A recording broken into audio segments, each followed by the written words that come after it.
पंडगे सुरेंद्रे कौशिके पाद संस्पृशि निर्विशेष मनस्काय श्री वीर स्वामिने नमः। श्री वीर स्वामिने नमः। आराध्य देव के चरणों में वंदना। समुपस्थित जिज्ञासु आत्माएं, कल हमारा प्रसंग चल रहा था कि महाविद्य क्षेत्र का हम लोग कहाँ पे हैं? भरत क्षेत्र में। और महाविद्य क्षेत्र कहाँ है? पूर्व और पश्चिम। किसके पूर्व पश्चिम में? जम्बूद्वीप के। जम्बूद्वीप के पूर्व और पश्चिम में है महाविद्य और भरत है दक्षिण दिशा में और ऐरावत क्षेत्र है उत्तर दिशा में। तो अभी श्रीमंत भगवान जो 20 बीहड़ मार्ग जो तीर्थंकर, वो तीर्थंकर कहाँ है? महाविद्य क्षेत्र में। और श्रीमंत भगवान की स्तुति हम जिस दिशा में करेंगे वो है पूर्व दिशा में, राइट। शास्त्र ये कहते हैं कि स्तुति के द्वारा दर्शन की विशुद्धि होती है। दर्शन के उपघाती जितने भी कर्म है उन कर्मों को क्षय करने के लिए भक्ति योग स्तुति बड़ी महत्वपूर्ण है। दो शब्द आते हैं, स्तुति और स्तव। स्तुति जब करते हैं, एक मान्यता है कि 1 से 3 श्लोक तक की जो रचना होती है। दूसरी मान्यता है कि 1 से 7 श्लोक तक की जो रचना होती है वो स्तुति में, बाकी सब स्तव में आते हैं। चाहे स्तुति हो, चाहे स्तव हो, स्तोत्र हो, सभी में हम लोग क्या करते हैं? बहुमान पूर्वक भक्ति करते हैं, राइट। बहुमान पूर्वक भक्ति करते हैं। भक्ति करने के कारण भक्ति का एक अर्थ ये है कि सिर्फ भक्ति नहीं करना, जैनों की भक्ति जो है वह गुण संक्रमण की भक्ति है। दिमाग में फिट करो कि मैं यदि तीर्थंकर की स्तुति कर रहा हूं तो तीर्थंकर के गुण मेरे भीतर आ जाए। ऐसा नहीं कि तुम मेरी शरण में आ जाओ, अपने एक्सिस्टेंस को खत्म कर दो, नहीं। तीर्थंकर की भक्ति करके गुण संक्रमण यदि हो जाए तो हम भी उनके तुल्य हो सकते हैं। इसलिए एक शब्द आता है समापत्ति। समापत्ति। दूसरा शब्द आता है एकात्मकता। जिसके साथ आप जिसकी स्तुति कर रहे हैं उसके साथ ऐसी एकात्मकता स्थापित कर लें कि आप में और स्तुतिकर्ता में और जिसकी आप स्तुति कर रहे हैं उसमें कोई अंतर न रहे। आप दो न रहें, आप एक मेघ बन जाए। कैसे? कि जैसे कांच को आपने देखा है, राइट। कांच के सामने आप जाके खड़े होते हैं तो जैसे आपको वैसा दिखाई देता है कि जैसा कांच दिखाई दे वैसा, जैसे हमें वैसा ही, राइट, वैसे दिखते। चाहे स्फटिक हो, आप लेके देख ले, स्फटिक के सामने पीला कलर आके रखो तो पीला दिखाई, प्रतिबिंब दिखाई देगा उसमें स्फटिक में। लाल कलर की कोई चीज रखो तो लाल दिखाई देगी, और कोई ब्लू रखो तो ब्लू दिखाई देगी। तो स्फटिक में जैसा प्रतिबिंब पड़ता है ठीक वैसे ही जब हम भक्ति करते हैं तो भक्ति करते वक्त सामने वाले जिसकी हम भक्ति कर रहे हैं तो उनके सारे गुण मेरे भीतर समाहित हो जाएं, गुणों का संक्रमण हो जाए। और गुणों का संक्रमण तभी होगा जब एकात्मकता स्थापित हो जाए मेरे में और मैं स्तुति करने वाले में कोई अंतर न रहे। समापत्ति कह दें, एकात्मकता कह दें। तो यदि वो एक मेकता स्थापित हो जाए तो जो हम चाहते हैं वहां पहुंचना तो वहां पहुंच सकते हैं। बौद्धिक स्तर पर नहीं, यहाँ पे लॉजिक काम नहीं आएगा, राइट। न लॉजिक काम आएगा न बौद्धिक। यहाँ पे भावना काम आएगी और भावना से व्यक्ति कहते तर जाता है। बोलते नहीं बोलते? भावना से आदमी तो कहाँ से कहाँ पहुंच जाता है, पहुंचता है। तो हमें तो महाविद्य क्षेत्र में पहुंचना है और भी नहीं जाना है। सो भक्ति की बात कर रहे हैं। तो स्तुति जो गीत है आपका, एक दो पैराग्राफ करके फिर हम आगे कर रहे हैं। जी में चरणाशीष नमाऊं, जी में दर्शन किन विध पाऊं, जी मारी बीनतरी अवतारो, जी मोहि तारो पार उतारो, जी संसार लगे चेखारो, जी वैराग लगे चे प्यारो, जी मारा आवागमन निवारो, जी श्रीमंदर भगवान, श्रीमंधर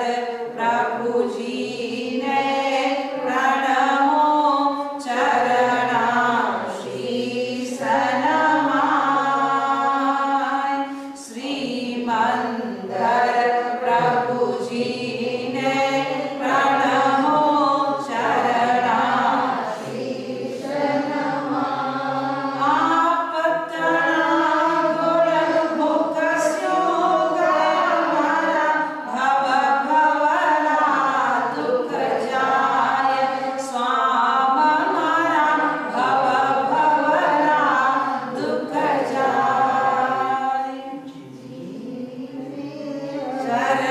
चरणाशीष नमाऊं, जी में दर्शन किन विध पाऊं, जी मारा आवागमन निवारो, जी श्रीमंदर भगवान। अब स्तुति का ये कह रहा है कि सबसे पहले तो हमें भक्ति पूर्वक प्रणाम, जब भक्ति भीतर में जागृत होगी तो सबसे पहले सिर झुकेगा, झुकता ही नहीं झुकता है। काफी लोग पूर्व दिशा में सुबह उठ के प्रणाम करते हैं, कोई गुरु की दिशा में प्रणाम करता है, कोई तीर्थंकर की दिशा में प्रणाम करता है, लेकिन भरत क्षेत्र के जो तीर्थंकर हैं, लास्ट तीर्थंकर भगवान महावीर, वो तो अभी है नहीं यहाँ पे, वो तो सिद्धशिला में है। तो जम्बू द्वीप में वर्तमान में विचरण करने वाले 20 तीर्थंकरों में प्रथम तीर्थंकर श्रीमंदर भगवान की आस्था, भगवान पर काफी लोगों की आस्था, और वो पूर्व दिशा में वंदना करते हैं। कोई 3 बार भी करता है, कोई 21 बार भी करता है, कोई 121 बार भी करता होगा, अपनी अपनी श्रद्धा के अनुसार। गुरु को भी वंदना करते हैं, जैसे प्रतिक्रमण करते हैं तो प्रतिक्रमण सुबह भी करते हैं, शाम को भी करते हैं। सबसे पहले गुरु को वंदना देते हैं, जिस दिशा में गुरु हो, नहीं तो फिर उत्तर दिशा में या पूर्व उत्तर दिशा, दोनों शुभ दिशा मानी जाती है। तो उस दिशा में मुखाभिमुख होकर के, अभिमुख होकर के हम वंदना करते हैं। 3 बार भी करते हैं, तिक्कू तो यहाँ करते या नहीं करते, लेकिन 1 बार तो हम करते तब ठीक है। तो चरणों में शीश झुकाऊं, तो स्तुतिकार कह रहा है कि मैं आपको सिर झुकाता हूं और सिर्फ आपका गुणों का बखान करता हूं, गुणों की चर्चा करता हूं, तो भी मेरे भव भव के दुख मिट जाए, नहीं भव भव के दुख मिट सकते हैं। और हम भी कहते ही हैं कि आप कुछ करें या ना करें, लेकिन सामने वाले व्यक्ति की प्रमोद भावना और गुणों का यदि व्याख्यान करें तो हमारे गुण अवतरण हो जाए। और दूसरी बात तो ये है कि संसार चक्र जो है उसका फेरा भी, चक्र भी हमारा कम हो सकता है। कितनी बड़ी बात कह दी, सिर्फ और कुछ नहीं करना है, उनके गुणों का वाचन करना है। और आचार्य मान तुमने तो उससे और आगे बात करी, ये बात कही, क्या बात कही? अभी आपने भक्तामर किया, किसी ने भी गौर किया हो, किसी को अर्थ आता हो, तो भक्तामर में हमने क्या किया कि आपका जो हम चर्चा कर रहे हैं, आपकी हम कथा कर रहे हैं, क्यों? कि आपके दोषों से रहित हैं, और समस्त दोषों से रहित होने के कारण हम जब आपकी स्तुति जो करते हैं, आप तो बहुत दूर हैं, आपका साक्षात्कार करें या ना करें, लेकिन समस्त दोषों से दूर होने के कारण आपका सिर्फ नाम मात्र लेने, आपकी कथा मात्र करने तो भी काफी। कैसे कि जैसे सूर्य तो बहुत दूर है, लेकिन कुछ कुछ फूल ऐसे होते हैं कि सूर्य जब उदित होते हैं तो वो भी खिलते, तो कितने दूर है।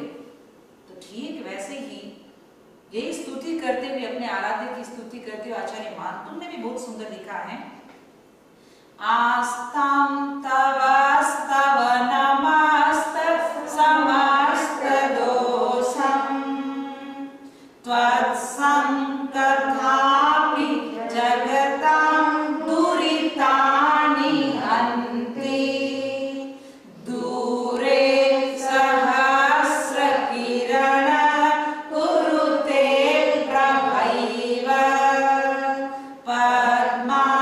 पद्माकरेषु जलजानि विकास भान्ति। कितना सुंदर श्लोक है, आप देखें। तव अस्त समस्त दोषम तव स्तवनम आस्तम, समस्त दोषों से रहित आपका स्तवन। अपन तो स्तवन की बात कर रहे हैं, आचार्य मानतुम कह रहे हैं समस्त दोषों से रहित आपका स्तवन, आस्था से दूर, उसको एक बार रहने दे, लेकिन तत्संकथापि, आपकी कथा मात्र, आपका नाम मात्र भी जगतां दुरितानि हन्ति।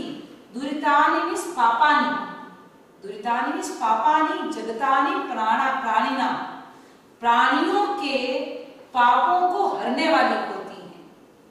और एग्जाम्पल भी इतना सुंदर दिया कि सहस्र किरण है, हजारों किरणों वाला सूर्य दूरे, बहुत दूर है, लेकिन प्रभा एक, उसकी किरण, उसकी प्रभा, उसका प्रकाश जो है जलजान पद्माकरेषु विकास भंजी, कमलों को क्या करता है, विकसित करता है, उसको खिला देता है। ठीक वैसे ही हम श्रीमंदिर भगवान की बात कर रहे हैं। श्रीमंदिर भगवान आप कहेंगे महाविद्य क्षेत्र तो बहुत दूर है, लेकिन कितना भी दूर हो, यदि भक्ति में कहते हैं भक्ति में शक्ति होती है, और भक्ति करते करते यदि वो शक्ति, वो अहोभाव पैदा हो जाए तो दूरी भी कम हो जाती है। दूरी तो मन की है, दिल से दूरी नहीं होनी चाहिए। कहते हैं ना, दूरी दिल से नहीं होनी चाहिए, मन से दूरी नहीं भले हो, लेकिन दिल से दूरी नहीं होनी चाहिए। और हमने सारी दूरियां मन से बना रखी है, दिल से दूरी नहीं। और दिल से दूरी नहीं तो भक्ति में रस है, भक्ति में रस आता है, नहीं आता, आनंद आता है। और भक्ति करते करते एक दिन हम स्वयं वैसे भी बन जाएंगे, बट हम अभी वहां जाने की बात कर रहे हैं। हमको कहाँ जाना है, महाविद्य में। जी में चरणाशीष नमाओ, जी में दर्शन किण विध पाओ, जी हरि मीनतरी अवतारो, जी होए तारो पार उतारो, जी संसार लगे छलकारो, जी वैराग लगे छे प्यारो, जी मोरा आवागमन निवारो, जी श्रीमंदर भगवान। चौतीस अतिशय अतिशोभता वाणी गुण 35, चौतीस अतिशय अतिशोभता वाणी गुण 35, एक सहस्र अठ लखन विराज, जीता रागन रीस स्वाम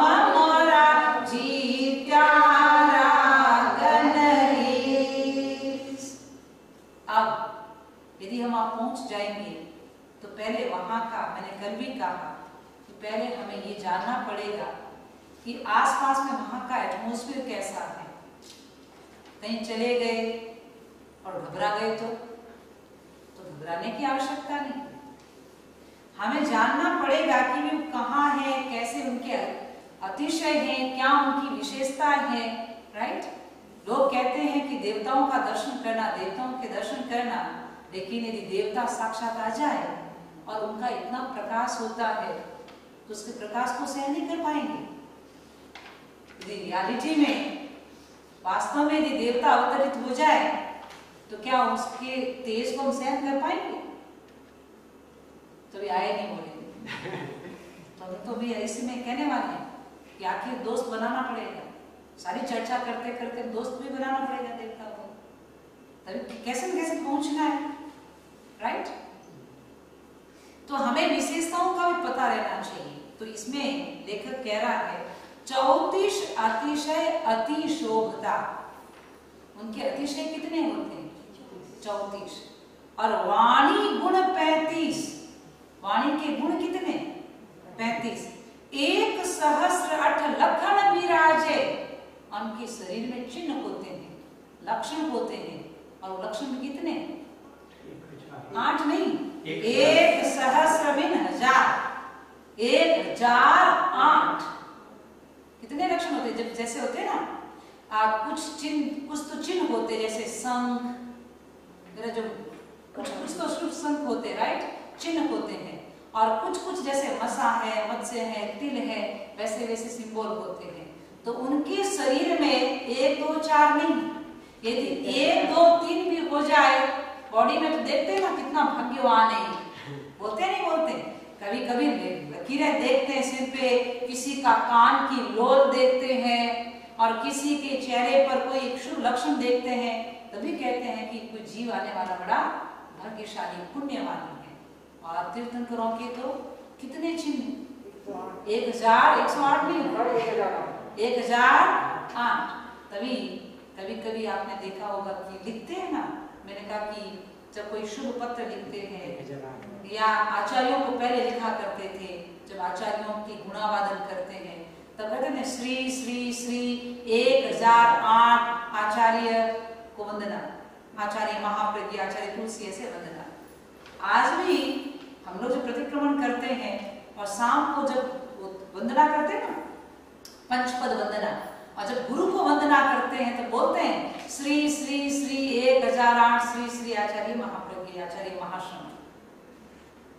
तो शुभ लक्षण है उनके कारण हम लोग वैसे महापुरुषों को, या कभी भी महापुरुषों की जो लिखावट है तो उनके साथ हम ये चीजें लिखते हैं। तो हमें ये देखना है कि जो अतिशय है, अतिशय का अर्थ क्या हुआ? अतिशय मीन्स, अतिशय का अर्थ क्या? गुण एक प्रकार की विशिष्टता कह दो, प्रभाव कह दें, चमत्कार कह दें, कुछ भी कह दें। आज की लैंग्वेज में तो चमत्कार ही दिखेगा। तो ये जो उनकी श्रेष्ठता है, उनकी जो उत्तम गुण है, लक्षण है उत्तम, उनको हम अतिशय कहते हैं। और उन उत्तम और श्रेष्ठ गुणों के कारण ही वो सामान्य व्यक्ति से अतिरिक्त दिखते हैं। है तो हमारे जैसे, उन्होंने भी जन्म कहां से लिया? ऊपर से टपके, आकाश से टपके, या गर्भ से पैदा हुए? श्रीमंदर भगवान हो, चाहे अभी 24 तीर्थंकर हो, वर्तमान में 20 बीहड़मान हो, सभी तीर्थंकर गर्भ से ही पैदा होते हैं। उसके बावजूद भी कुछ ऐसी विशिष्टताएं लेके पैदा होते हैं कि वो हमारे से अलग दिख जाते हैं, हमारे से कुछ विशेष दिखते हैं। तो विशेष दिखने के लिए विशेष गुण होते हैं। तो प्रश्न होता है कि वो सारे गुण क्या वो जन्म के साथ लेके आते हैं?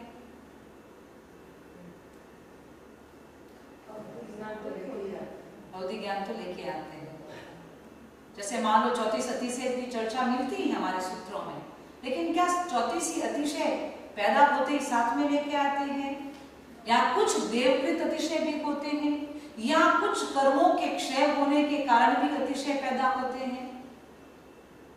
कभी आपने चिंतन किया? लिखा है सही, जन्म से। हाँ, तो 34 अतिशय में सही बता रहे हैं, 34 अतिशय में 10 अतिशय तो ऐसे होते हैं जो जन्म से लेके आते हैं, और 10 अतिशय ऐसे होते हैं जो साधना करते हैं दीक्षा लेने के बाद में, और साधना करते करते 4 कर्म घाती कर्म क्षय होते हैं, केवल ज्ञान प्रकट होता है। तो 4 घाती कर्म क्षय होते ही कुछ विशिष्टताएं पैदा होती हैं।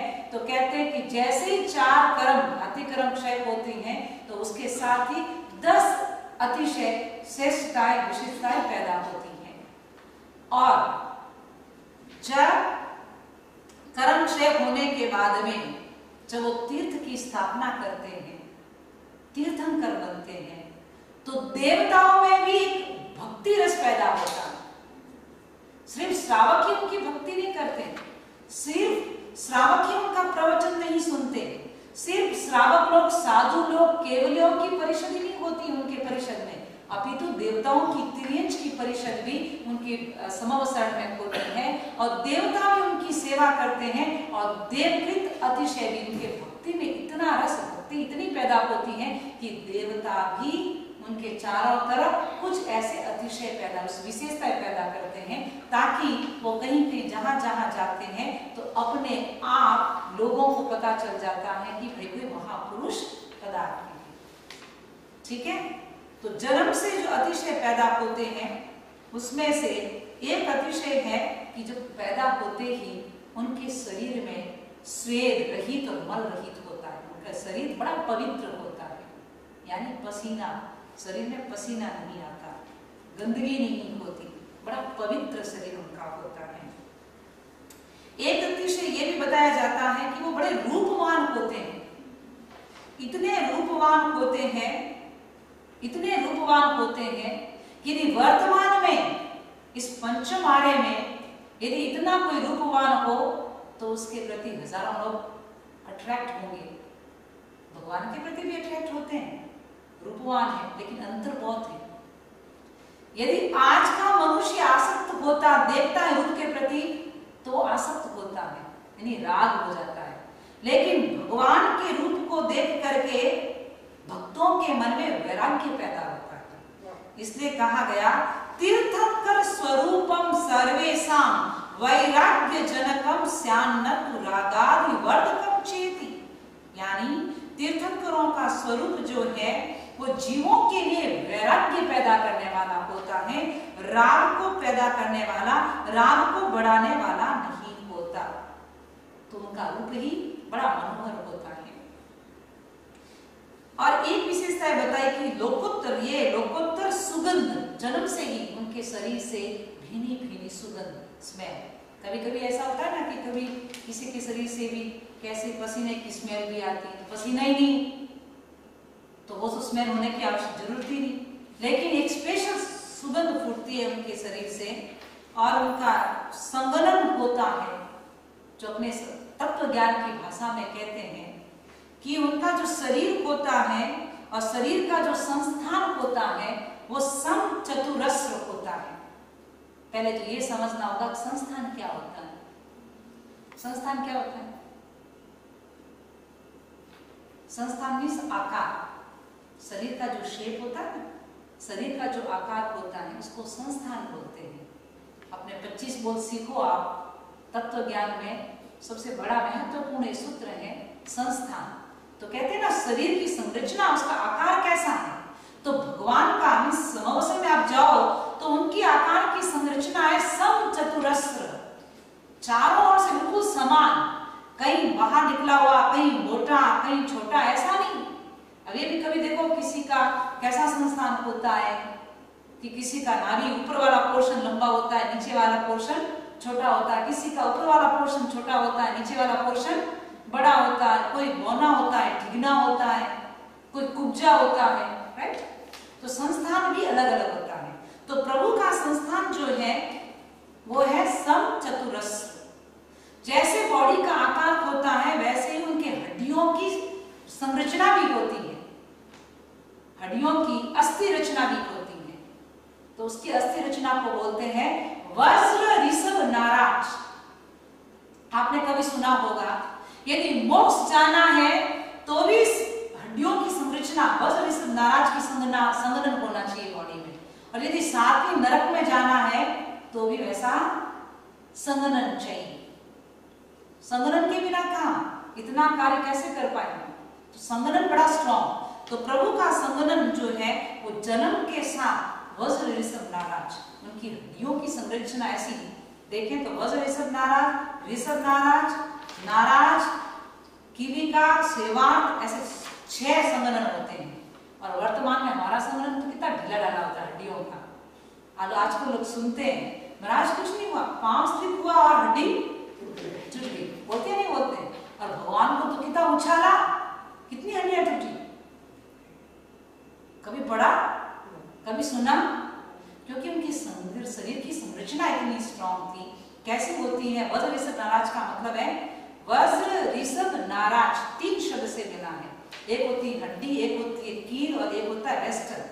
यानी उनकी हड्डियां जो होती हैं वो हड्डियां ऐसी और एक हड्डी उसके ऊपर टाइट लेपी हुई परिवेष्टित होती है, लिपटी हुई रहती है, और उसमें एक हड्डी कील, जैसे कील ठोकते हैं ना वैसे कील ठोक करके उसको मजबूत बनाया रहता है। ऐसे उनकी शरीर की संरचना होती है, तभी तो इतनी साधना कर पाते हैं, अदरवाइज कहां कर पाते हैं। तो उनके शरीर की संरचना ही अलग होती है। और तो आप देखें कि रियल में ऐसा रूप बनाया हुआ रहता है कि वैसा रूप ऐसा अभी कोई देखने को नहीं। यदि आप समावसन में अपन पहुंच जाएंगे, कल्पना कर रहे हैं कि वहां जाए और पहुंचे महाविद्य क्षेत्र में, तो उनका रूप इतना कांतिवान, इतना सुंदर, इतना सुहाना, हमें ऐसा लगेगा कि वैसा रूप इस पृथ्वी पर कोई दूसरा ही नहीं। और जिसने भी शरीर को बनाया है, चाहे हमारे शरीर को बनाया चाहे उनके शरीर को बनाया तो शरीर जैसे वो पैदा हुए वैसे हम पैदा हुए, लेकिन लगता है कि उनका शरीर कोई विशिष्ट परमाणुओं से बना हुआ है। वक्तामार में बोलते ही हैं, यही शांत राग रुचि भी परमाणु भीष्म निर्मापित स्त्री भुवनैक ललाम भूत तावन्त एव खलु ते प्रणव पृथिव्यां यत्ते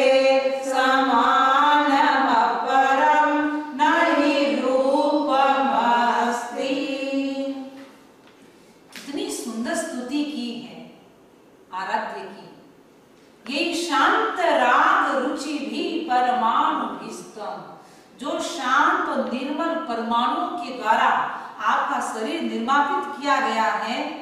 हे ललाम भूत, लगता है कि पृथ्व्यां ते अण्वय तावन्त एव, इस पृथ्वी पे वो अणु वो परमाणु वो पुत्र उतने ही थे। आपका शरीर भी तो परमाणु से बना है। शरीर किससे बना हुआ है? परमाणुओं से।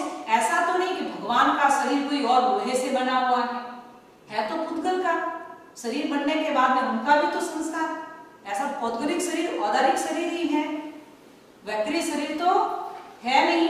लेकिन वो शरीर ऐसे परमाणुओं से बना हुआ है कि लगता है कि वो परमाणु उतने ही थे, इसलिए आपके समान आप ही है और कोई दूसरा नहीं। तो हम जब महाविद्य में जाएंगे तो श्रीमद् भगवान एक अलग से कुछ विशिष्ट, हमें ऐसा आभा मंडल अलग से रूप, सुहावना रूप दिखाई देगा और हमें लगेगा रियल में वो रूप एक ही है और कोई दूसरा रूप उस सभा में, उस समावसरण में नहीं है। अनेक सुलक्षण है 1008, और भी उनकी वाणी इतनी मधुर। ये सब जो है, ये 10 जो अतिशय है वो जन्म के साथ ही लेके आते हैं। लेकिन जब साधना करते हैं और साधना करते करते जब 4 घाती कर्म क्षय हो जाते हैं, तो घाती कर्म क्षय होने पर भी 10 अतिशय पैदा होते हैं।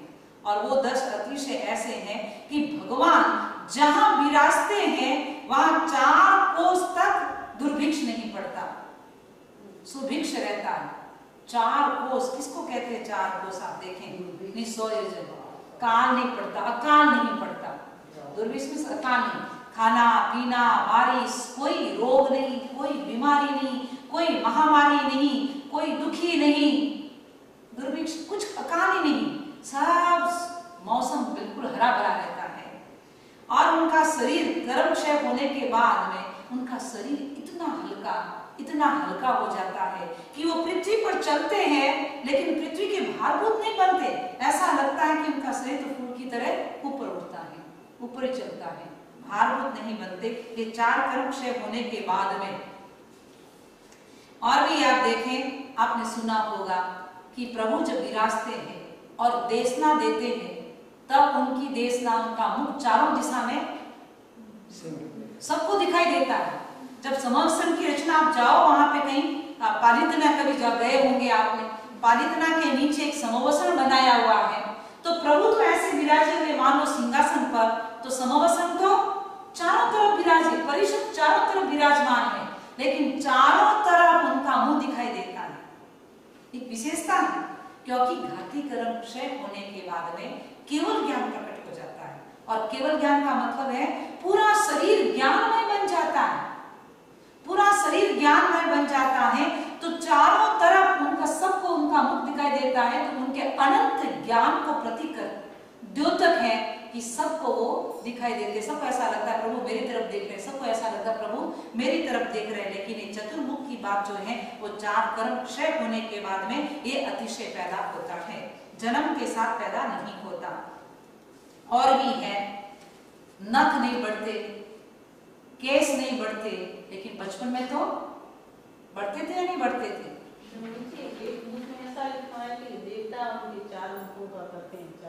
लेकिन यहाँ घाती कर्म देवताओं का अतिशय और आएगा, दूसरे अतिशय देवताओं के अतिशय वो होंगे कि जो आगे चक्र लेके चले, समवसन की रचना करे, चामर ढुलाए, धर्म ध्वजा लेके चले, अष्टमंगल के द्रव्य मंगलों को लेके चले, वो सब देवकृत हैं। उसकी चर्चा कल समय हो गया है। तो एक अतिशय और है और बड़ा मार्मिक अतिशय है, और वो है घाती कर्मक्षय होने के बाद में ये तो नख नहीं बढ़ते, केस नहीं बढ़ते, राइट। और एक अतिशय जो है वो है उनकी निर्मेष दृष्टि, अनिमेष दृष्टि, उनकी आंखें बंद नहीं होती, आंखें हमेशा खुली रहती है। प्रभु को भी नींद नहीं रहती कि दर्शनावली कर्म तो क्षय हो गया। और दूसरी बात है कि पलक नहीं झपकती। यदि श्रीमंत भगवान के समवसन में जाएंगे और प्रभु को देखेंगे तो एक टक उनकी आंख नहीं झपकती। जो ज्ञानी होता है उनकी आंख खुली रहती है, उनकी आंख नहीं झपकती। जो अज्ञानी होता है उनकी आंख बंद होती है। उनका दर्शनावली कर्म क्षय हो गया, उनका वीर्यांतरय कर्म क्षय हो गया। जब वीर्यांतरय कर्म क्षय हो गया तब आंख बंद करने की पलक भी नहीं झपकती है। वो यदि ध्यान भी करते हैं तो खुली आंखें, यदि वो सोते भी हैं तो खुली आंखें, हमेशा उनकी आंखें खुली रहती है। वो कब? घाती कर्म क्षय होने के बाद में। पहले तो आप जब सुनोगे कि जब साधना करते हैं, आप स्वामी जी से सुन रहे हैं महावीर का जिक्र, साधना करते वक्त जब कभी ध्यान की वो आंख की झपकी, नींद भी आएगी थोड़ी, और जब जब उनको ऐसा लगेगा नींद आ रही है तो चलना भी शुरू कर देते हैं, ध्यान नींद उड़ाने के लिए खड़े खड़े ध्यान करते हैं। लेकिन 4 कर्म क्षय होने के बाद में एक विशिष्टता अतिशय पैदा हो जाता है कि वो अनिमेष दृष्टि होते हैं। तो 10 अतिशय तो जन्म से लेके आते हैं, 10 अतिशय 4 घाती कर्म क्षय होते, और अब 14 अतिशय जो है वो देवता कृत है। वो कैसे है और अगले क्रम में हम और देखेंगे कि भाई क्या है और कैसे वहां जाएंगे तो क्या है। तो हमें तो आज रात को और चिंतन करना है कि 34 अतिशय अतिशोभता वाणी गुण प्रति, 34 अतिशय अतिशोभता वाणी गुण प्रति, 1 सहस्र 8 लखन विराजे, जीता रागन रीस स्वाम मोरा, जीता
आज का दिन हम स्वाध्याय के रूप में मना रहे हैं।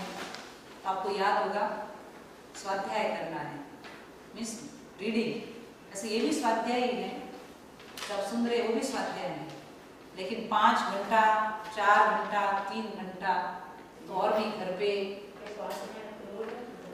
हाँ ये जो स्वाध्याय हो रहा है, यदि आप एक्स्ट्रा कर सको तो और सुनने में सुगंध की बात, लेकिन इससे अच्छा तो क्या है, स्वाध्याय करना है ज्यादा से ज्यादा।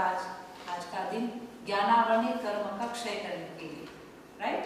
तो कम से कम बुद्धि ज्ञान तो निर्मल हो, फिर बुद्धि ज्ञान निर्मल होगा तो कहीं श्रुत ज्ञान निर्मल होगा, श्रुत ज्ञान निर्मल होगा तो कहीं अवधि ज्ञान की बात आएगी, फिर केवल ज्ञान तक पहुंचेगी।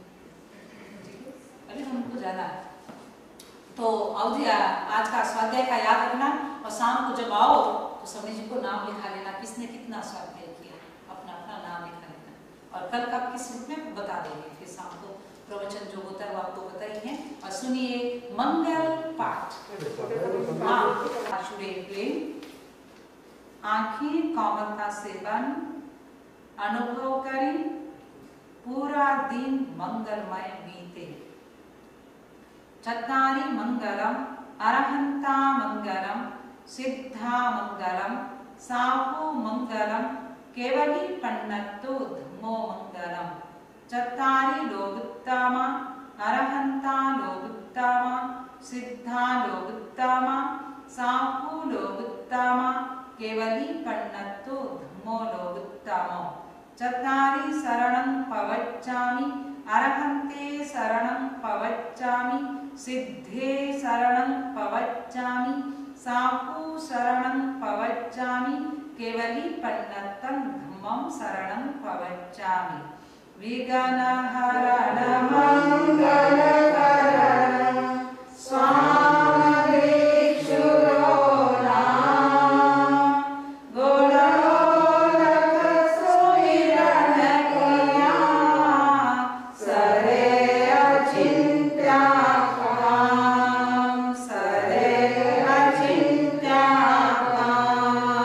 Sare Achin